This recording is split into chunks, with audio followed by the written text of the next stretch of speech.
Hey angels, welcome back to my channel.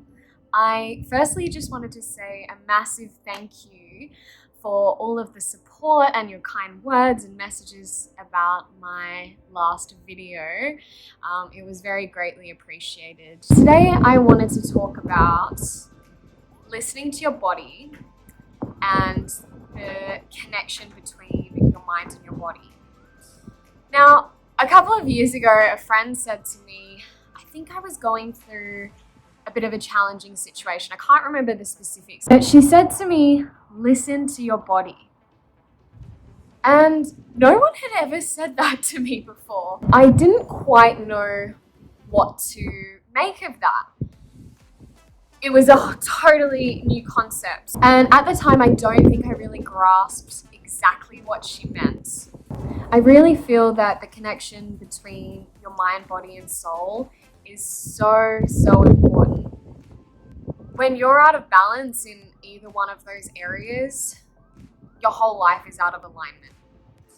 And I really feel that if I had have listened to my body a couple of years ago, I wouldn't have ended up as sick as I got. I wouldn't have found myself starting from the ground up and trying to rebuild from ground zero, basically. I ignored all of the signs.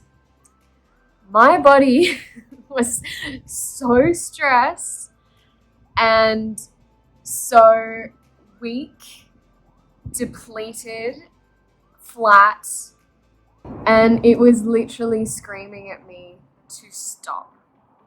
Did I listen? No.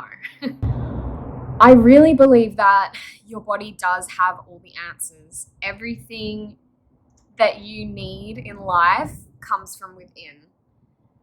And once you really tap into becoming attuned with your body and your mind and the way it thinks and functions and moves,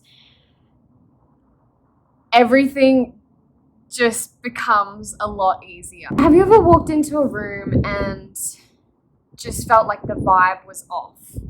No one had to say anything, but your body just knew. Or have you thought to yourself, I probably shouldn't eat that, but you eat it anyway? Or drink that thing? Or when you're absolutely exhausted, go out for the night with your friends when your body is clearly telling you, hey, I need to rest.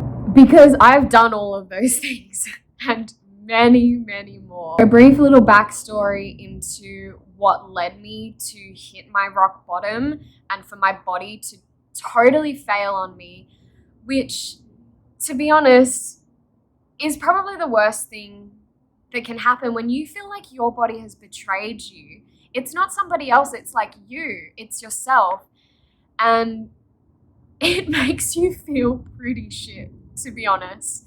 It's not a good feeling and you just really can't understand why. But in fact, that is the way that your body was talking to you, is talking to you. And that's how my body was talking to me. When I hit that wall,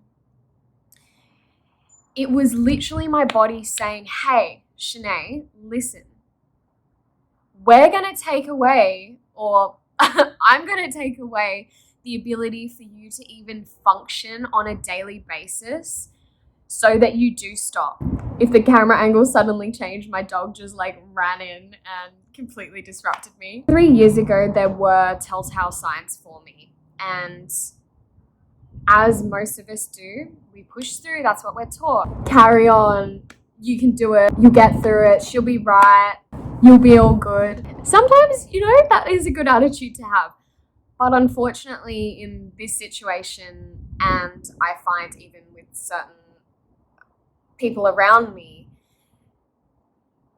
they ignore what their body is really trying to tell them. At that time, I was, I think, nearly 22, and I had just gone through a really hectic, intense breakup.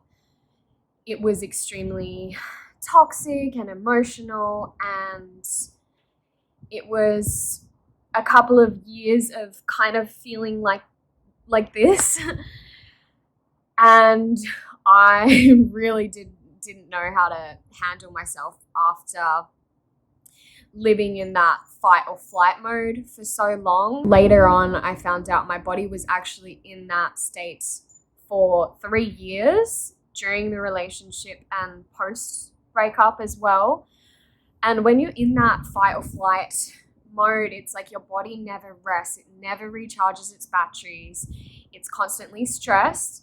It's inflamed, and inflammation causes disease, which is why I got so many autoimmune diseases and different things. And my immune system was down. I was getting sick left, right, and center, every cold, every flu. And I was eating healthy and I was exercising. I wasn't doing the right type of exercise for my stressed out body. I was doing boxing and running and HIIT classes. And even though I was looking great on the outside, on the inside, my body was failing. I was also not living in a perfect situation. I was working crazy hours. I think I was working a couple of jobs at this time and doing acting projects on the side and studying of the nights and of the weekends. So literally my schedule was 24/7 nonstop. And when I did have time off, I would never be at home. Thankfully, I never developed a codependency with alcohol or anything like that. My form of dealing with the emotional stuff, which I definitely had an emotional eating problem, was like sugar, which apparently is like 7 times more addictive than cocaine. But yeah, I was going through the chocolate, put it that way. Which also lowers your immune system because too much sugar is really not good. All of a sudden, I suddenly became exhausted. I would sleep like 10 hours a night sometimes, still feel shattered. I couldn't figure out why. I just thought, okay, like maybe it's winter, maybe I'm just like a bit more tired. I was fatigued. I was getting heart palpitations and just feeling really like out of it. I was getting like brain fog and dizzy spells, and I was like, oh, maybe I'm depressed, but I don't know. It wasn't like I was crying in bed every day, and I was still like relatively happy given that I was going through so much. And you know, I didn't have any real like family or a lot of support because, you know, I'd been living in Sydney at the time for I think 3 years.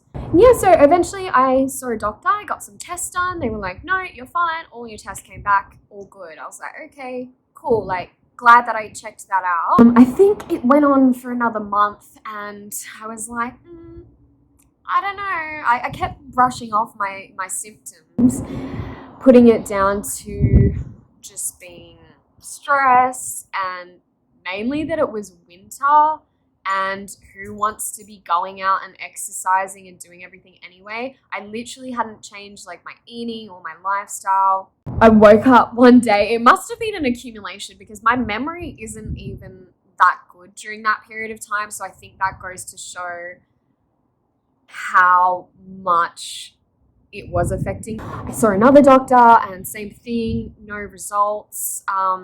Yeah, you're fine.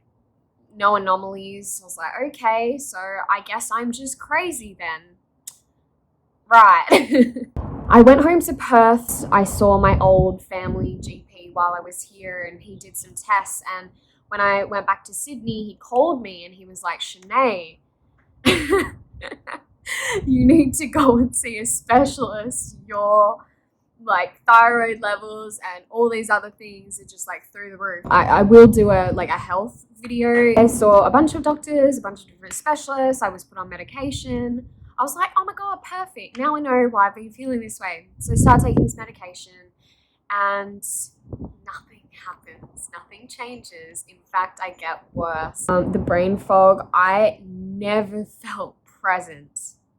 I never felt connected. When I was talking to you, I wasn't there. It was like there was a cloud over my head. I told my specialist that all my symptoms were getting worse, and she was like, no, but like the results are like getting better.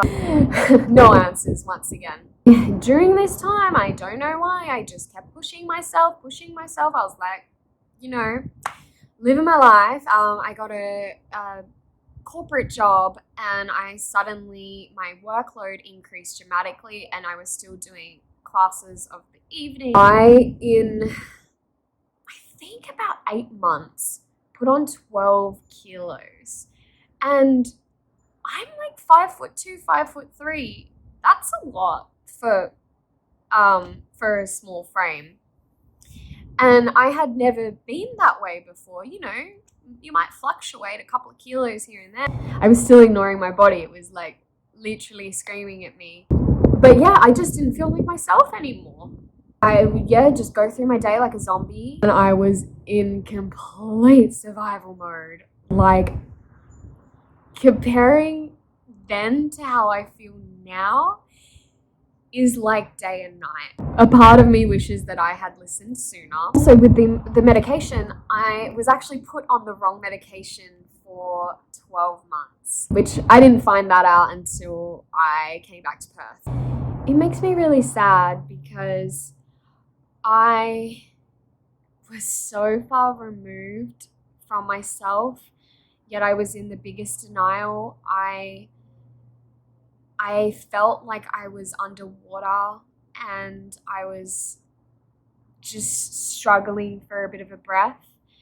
And it took a few people to speak out to me. Shanae, like, you need to stop. You need to go home and recharge your batteries, basically repair your life. And that's what I did. But it still took me a few months after those conversations because I was just not wanting to admit it yet. Since then, I have learned so much in regards to the mind-body connection. And when you hear messages like, maybe I should stay away from this person or avoid this food, I don't have the energy for this place doesn't feel right,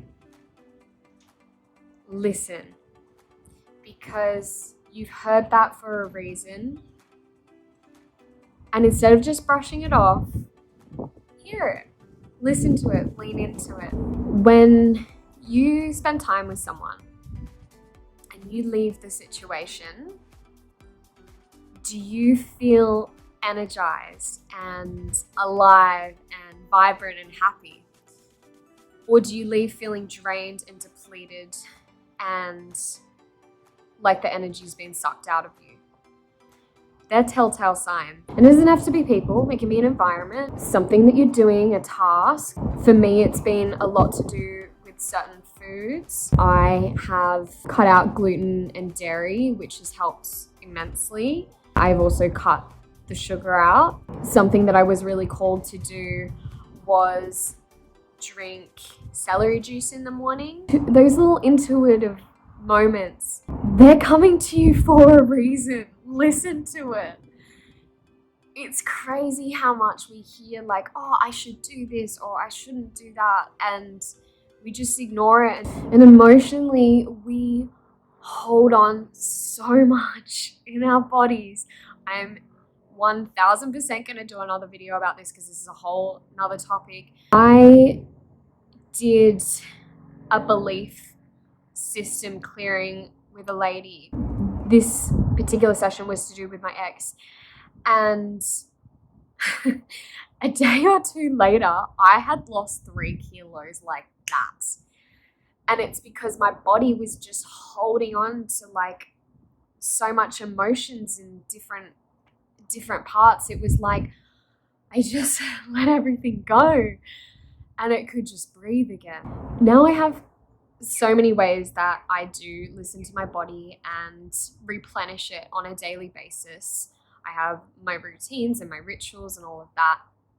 But I just wanted to run through just a really quick little exercise. This is a really simple thing that you can do to help release tension So just shut your eyes, or you don't have to shut your eyes, but I like to anyway. And just take a deep breath in and out and in. Hold and release. And in again. And release. And just be still. And feel into your body. Feel into your body and just notice if there's any tension anywhere. Really center yourself. You can keep breathing. And just feel it, because we often don't take the time to do so. So right now for me, I am feeling tense in my shoulders. I'm feeling really tight. And I'm feeling tight in my jaw. So just go there, allow yourself to just let go and ease into that. Feel that tension. Feel into it. And what you can even do is you can ask your body what emotion is this attached to. So for me right now in my jaw, I feel there's a lot of anger and resentment. And put your hands on wherever you feel the tension. And ask what the emotion is. It's okay if you don't hear anything. And just breathe.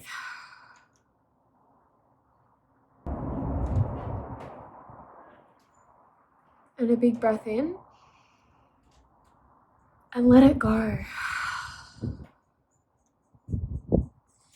It's just something so simple that, oh wow, the light has really changed, that you can do, because I think a lot of the time we don't allow ourselves to really connect and feel what's going on. And if there was an emotion or a feeling or a memory or anything that popped up there, write it down. Get it out of your system. For me, I've got this tension in my jaw because I'm going through a bit of an emotional time at the moment, and that's quite often a sign for me. When I am stressed, the first thing that goes is my jaw. I get this real tight feeling. I'll actually link, I've got a couple of meditations that I absolutely love to do for clearing the body, so I'll link a couple down below. But just start paying attention, start listening, start becoming aware and becoming attuned into what your body is telling you. It's so important, because if you're pouring from an empty cup, that's when you're really going to deplete yourself and you're not doing anyone else around you a favor. But when your cup is overflowing, you can give so much more of yourself to everyone around you. It's okay not to give if you aren't able to, and don't feel guilty about that. It's okay to take time for yourself. It's okay to say no. People will find it so hard to say no, and I was so in that situation, overextending myself in every single area of my life until there was nothing left at all for me. I am extremely passionate about this topic and I would like to go in deeper, but I thought this is a nice little introduction. And yes, so thank you so much for watching, and I really appreciate all of your love and support. Feel free to subscribe if you like, and I hope you have a beautiful rest of your week. And just remember to shine your unique light, because it makes the world of difference when you do. So thank you.